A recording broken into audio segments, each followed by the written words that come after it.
What do you think is the potential impact of this double teaming, in effect, of the President of the United States and then Mayor Bloomberg's money going into this kind of advertising? You know, I know all of those people. I spent time with Jesse's dad. In fact, Jesse's dad was the last guy to leave the firehouse very late after the shooting, well into the night. I left around 10 o'clock. He was still there.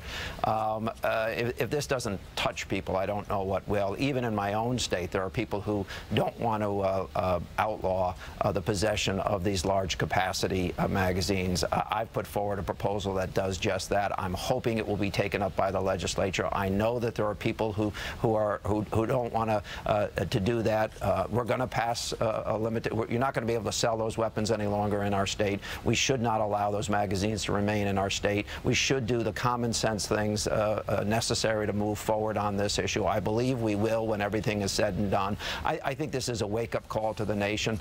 Don't let this go away. And I want to be very clear.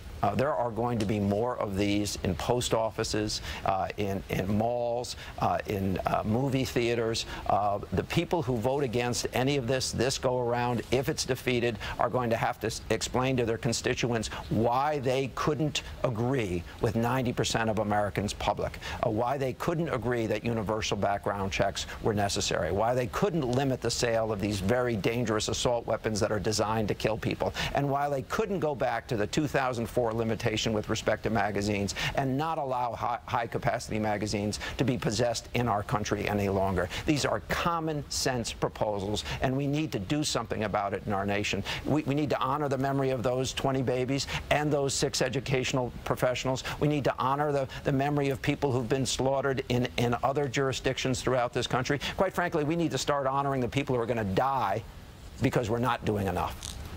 Jerry Reed, what I